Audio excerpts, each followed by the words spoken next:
وَنُفِخَ فِي الصُّورِ، اور جب سور میں پھونکا جائے گا، فَصَعِقَ مَن فِي السَّمَاوَاتِ وَمَن فِي الْأَرْضِ، تو ہر کوئی جو بھی آسمانوں اور جو بھی زمین میں ہے سب کے سب بے ہوش ہو جائیں گے، اِلَّا مَن شَاءَ اللَّهُ، مگر جسے اللہ چاہے۔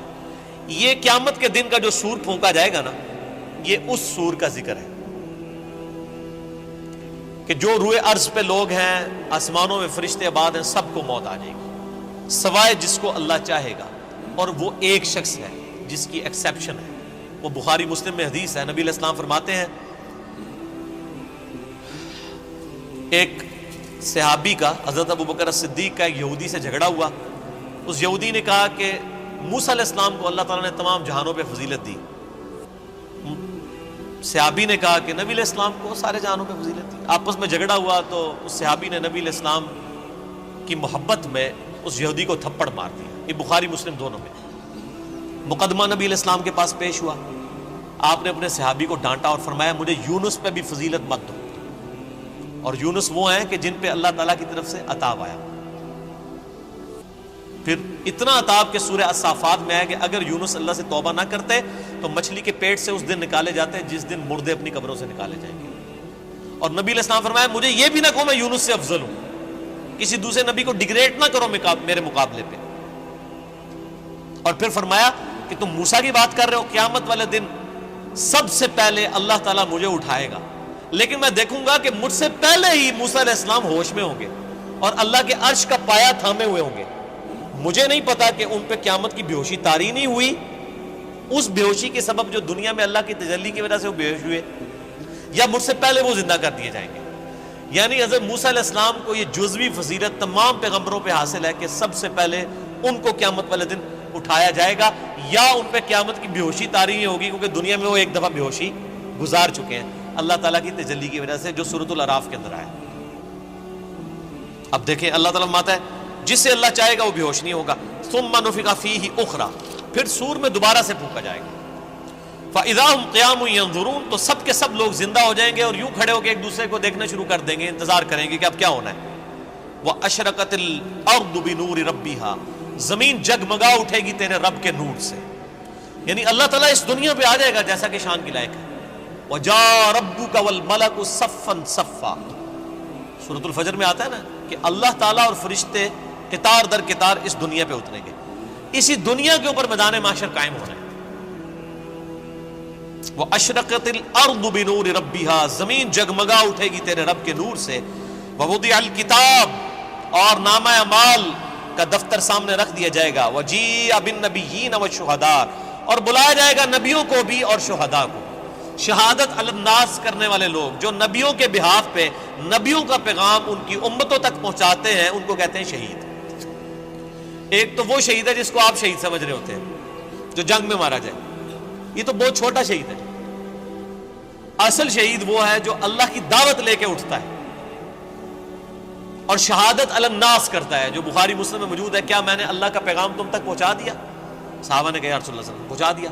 تو آپ نے 3 دفعہ فرمایا اللہم اشہد اللہم اشہد اللہم اشہد، تینوں دفعہ آسمان کی طرف انگلی اٹھائی، پھر اصحاب کی طرف، اے اللہ گواہ رہنا، اے اللہ گواہ رہنا، اے اللہ گواہ رہنا، یہ مان رہے ہیں کہ میں نے پیغام پہنچا دیا۔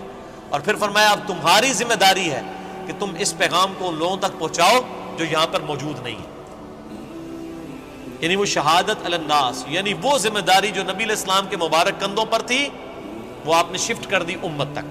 اب امت شہادت علی الناس کرے گی، تو ظاہر ہے جو پھر شہادت علی الناس کرنے والے ہیں ان کو نبیوں والی تکالیف سے بھی گزرنا پڑے گا، تو اللہ تعالیٰ پھر قیامت والے دن ان کو بدلہ دلوائے گا نا، نامہ اعمال بھی آ جائیں گے، نبی بھی، اور نبیوں کے جو خلفاء ہیں جو نبیوں کے طریقے پر قیامت تک لوگوں کو دین کی طرف بلانے والے، شہادت علی الناس کرنے والے لوگ ہیں، وہ بھی بلا لیے جائیں گے۔ پھر کیا ہوگا؟ وَقُضِيَ بَيْنَهُمْ بِالْحَقِّ، پھر ان کے درمیان فیصلہ کیا جائے گا انصاف کے ساتھ۔ وَهُمْ لَا يُظْلَمُونَ، اور ان پر ظلم نہیں کیا جائے گا۔ وَوُفِّيَتْ كُلُّ نَفْسٍ مَّا عَمِلَتْ، اور ہر جان کو وہی کچھ بدلہ دیا جائے گا جو اس نے دنیا میں اعمال کیے ہوں گے، ہر جان کو بدلہ مل جائے گا۔ یہ نہیں ہے کہ دنیا میں کسی نے برے اعمال کیے تو اس کو بدلہ کوئی اچھا مل جائے گا، یا دنیا میں جس بیچارے نے اچھے اعمال گزارے اور زندگی مفلسی کی گزاری اوتھے بھی جا کے بیچارہ انج ہی رہے گا، نہ، وہاں تو پھر اللہ تعالیٰ کہ ہاں تو پھر کرنسی کوئی اور ہے نا، وہاں تو نیکیوں کی کرنسی چلے گی نا۔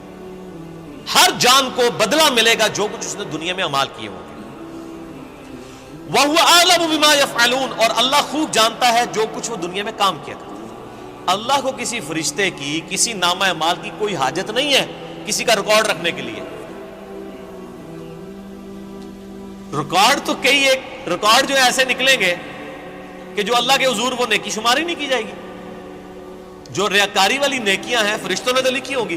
فرشتوں کو تو نہیں پتا کہ کسی شخص نے یہ دکھلاوے کے لیے مسجد میں ٹائلیں لگوائی ہیں اور مسجد کے کنواں کھدوایا ہے, یا مسجد میں ٹوائلٹ بنوائے, یا مسجد میں قالین بچھوا دیا, یا مسجد کے اندر اس نے ایئر کنڈیشن لگوا لیا. یہ لوگوں کو دکھانے کے لیے لگایا تھا اس نے, یا میری رضا کے لیے لگایا تھا, اللہ کی رضا کے لیے؟ یہ بات فرشتوں کو نہیں پتا.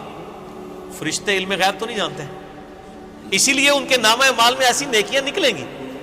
صحیح مسلم میں حدیث نہیں ہے قیامت والے دن ایک سخی کو, ایک شہید کو اور ایک قاری کو بلایا جائے گا, اللہ تعالیٰ تینوں کو اپنی نعمتیں گنوائے گا. تو وہ قاری کہے گا یا اللہ میں نے تیری خاطر قرآن پڑھایا. اللہ فرمائے گا جھوٹ بولتا ہے, تو نے اس لیے پڑھایا کہ لوگ تجھے قاری کہیں. شہید کو بھی کہا جائے گا تو نے اس لیے جان دی کہ لوگ تجھے بہادر کہیں. اور سخی کو کہا جائے گا تو نے اس لیے اتنا مال خرچ کیا کہ لوگ تجھے کہیں بڑا یہ نیکو کیا کار ہے, بڑا سخی ہے, اور تمہیں دنیا میں تمہارا اجر مل چکا ہے, میرے ہاں تمہارے لیے کوئی اجر نہیں ہے. فرشتوں نے تو ان کو سخی شہید تو لکھا ہی ہوا تھا نا, تو فرشتوں کا ریکارڈ تو اس پہ تو اللہ تعالیٰ نے فیصلہ نہیں کرنا. فیصلہ تو اللہ تعالیٰ نے اپنے علم کی بنیاد پہ کرنا ہے کہ کس کے اعمال واقعی میرے لیے تھے اور کس کے نہیں. اسی لیے ریاکاری کو شرک اصغر کہا گیا. اب آخری رکوع آ رہا ہے وَسِيقَ الَّذِينَ كَفَرُوا إِلَىٰ جَهَنَّمَ زُمَرًا. قیامت والے دن دوزخیوں کو, کافروں کو, بات نہ ماننے والوں کو ہانکا جائے گا دوزخ کی طرف گروہ در گروہ. اس میں مسلمان بھی شامل ہوں گے, اس میں کافر بھی شامل ہوں گے. وہ مسلمان جو عملاً کافر تھے, صرف وہ شناختی کارڈ میں مسلمان تھے, نماز کوئی نہیں پڑھتے تھے. حَتَّى إِذَا جَاءُوهَا جب کہ وہ دوزخ کے پاس آئیں گے, فُتِحَتْ أَبْوَابُهَا تو دوزخ کے دروازے ان کے لیے کھولے جائیں گے. وَقَالَ لَهُمْ خَزَنَتُهَا تو اب دوزخ کے اوپر جو داروغہ ہے, خزانچی ہے, جو سمجھ لیں وہاں کی مینجمنٹ چلا رہا ہے, حضرت مالک علیہ السلام, سورہ الزخرف میں ان کا نام بھی آیا. تو دوزخ کے پورے معاملات ان کے انڈر ہیں, چیف ایگزیکٹو ہیں وہاں کے. تو جب دوزخیوں کو لایا جائے گا نا دوزخ کے دروازے پہ, تو پہلے جو جنہوں کہتے ہیں پہلا مینا جڑا نا انہوں نے مارنا ہے. وہ خزانچی کیا کہے گا؟ وَقَالَ لَهُمْ خَزَنَتُهَا وہ خزانچی کہے گا أَلَمْ يَأْتِكُمْ رُسُلٌ مِّنْكُمْ اوہ تمہارے پاس کوئی رسول نہیں آیا تھا دنیا میں؟ اوہ بدبختو دوزخ تک پہنچ گئے ہو, کیا تم ایسے لوگ ہو کہ جن کے پاس کوئی رسول نہیں آیا کہ ان کو پتہ ہی نہیں چلا؟ اصل میں تو رسول آیا ہوگا, یہ ان کو ٹونٹ کروایا جا رہا ہوگا. اور آپ قربان جائیں, اللہ نے آپ کے اوپر کتنی نعمت تمام کی اور میرے اوپر کتنی نعمت تمام کی کہ قیامت کے دن کا ڈراپ سین وہ ویڈیو پہلے ہی قرآن میں چلا کے بتا دیے کہ یہ کچھ ہونا ہے. اگر یہاں میں کسی کو یہ مستقبل کی ویڈیو دکھا دوں آپ میں سے کہ جی آپ میں سے جو فلاں شخص بیٹھا ہوا ہے, جیسے ہی یہاں سے سیڑھی اتر کے روڈ کراس کرے گا ٹرک کے نیچے آ کے مارا جائے گا, ویڈیو دیکھ لے اپنی, تم نکلنا ہی نہیں ہو, تھی کہہ رہے میری قبر ہی تے بنا دو, میں یہ اڑتا, یہی ہوگا نا. لیکن یہ قیامت کے دن کا ڈراپ سین بتایا جا رہا ہے, لوگوں کے کان پہ جوں تک نہیں رینگتی. اور اکثر لوگوں کو تو وہ یہ چیزیں قرآن پڑھنے سے ہی دور رکھا جاتا ہے. تو اللہ تعالیٰ ماتا ہے کہ وہ خزانچی کہے گا تیرے پاس کوئی رسول نہیں آیا تمہارے پاس, منکم یتلون علیکم آیات ربکم جو تمہارے رب کی آیات تم پر تلاوت کرتے, وینذرونکم لقاء یومکم ھذا اور تمہیں ڈراتے آج کے دن کی ملاقات سے کہ تمہیں اپنے رب کے حضور پیش ہونا ہے.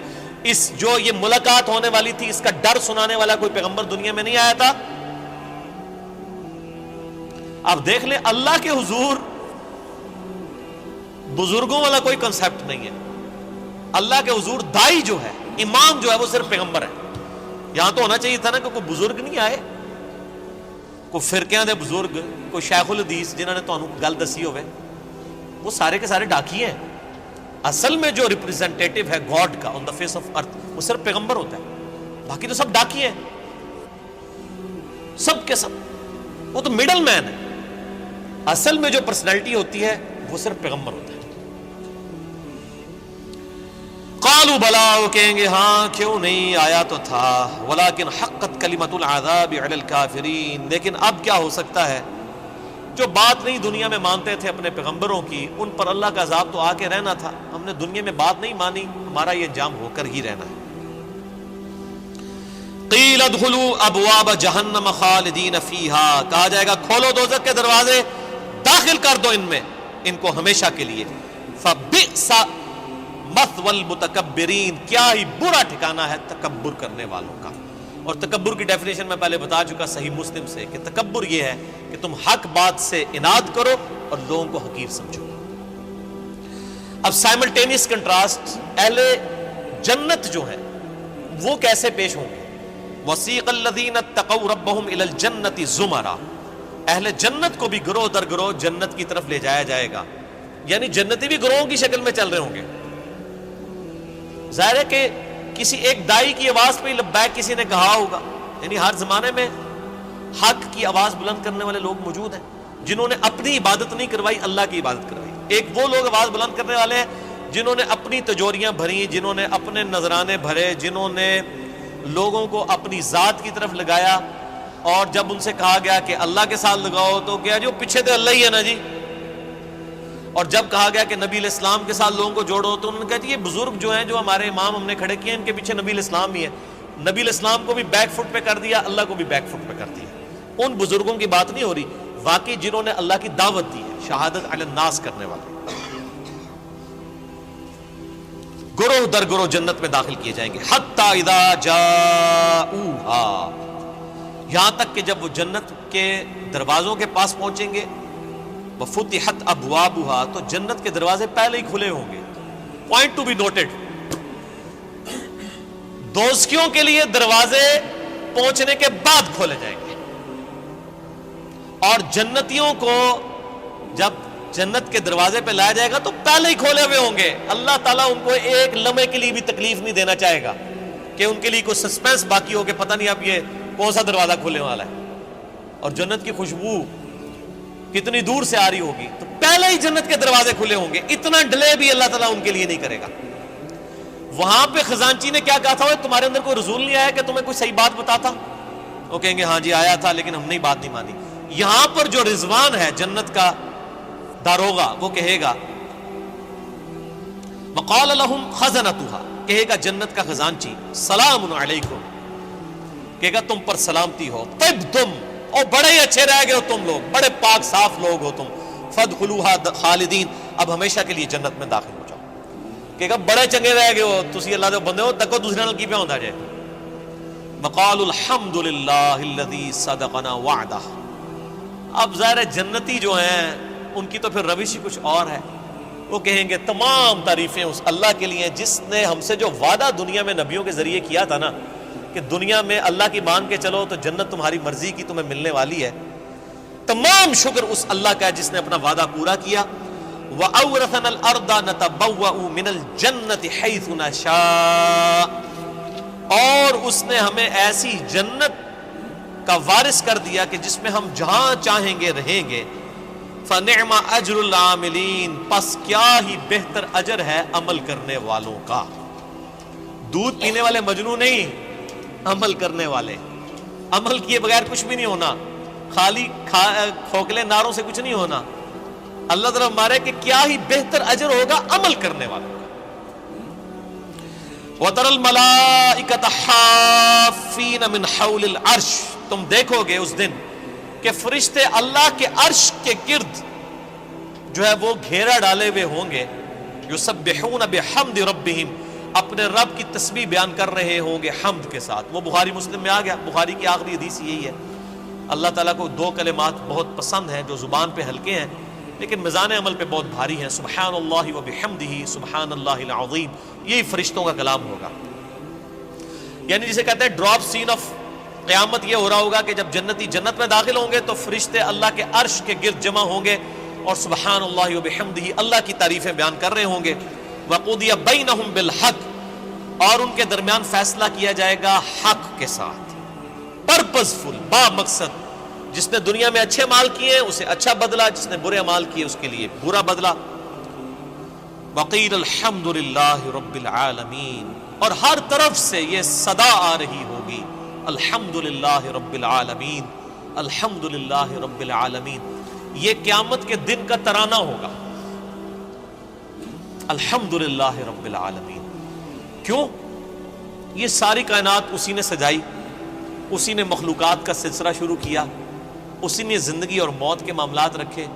یہ پورے کے پورا جو ایک آپ سمجھ لیں سٹیج سجایا گیا تھا نا، اس کی کنکلوژن جنت اور دوزخ کی شکل میں ہوگی نا جب، تو جنتی جب جنت میں پہنچیں گے نا تو بس حقیقت بات ہے کہ یہاں بیٹھ کے احساس ہو رہا ہے کہ جس شخص کو دوزخ سے بچا لیا جائے گا تو اس کی تو زبان سے ہی تسبیحات ختم ہی نہیں ہوں گی، شکر ہے یا اللہ تیرا، شکر ہے یا اللہ، تیرے لیے ساری تعریفیں ہیں، تو نے بچا لیا۔ تو قیامت کے دن حمد کا ترانہ کیا ہوگا؟ الحمد للہ رب العالمین، تمام تعریفیں اللہ کے لیے، ہر طرف سے یہ ندا آ رہی ہوگی، الحمد للہ رب العالمین، الحمد للہ رب العالمین، الحمد للہ رب العالمین۔ اور یہاں لوگوں نے وہ اپنے بزرگوں کے نعرے بنائے ہوئے ہیں، وہ جی ہم تو اس طریقے سے نعرہ مارتے ہوئے جائیں گے، اسی تے ادھر کٹھے ہوواں گے، اسی اینج ہوواں گے، او بھائی کچھ بھی نعرے نورے نہیں ہوتے۔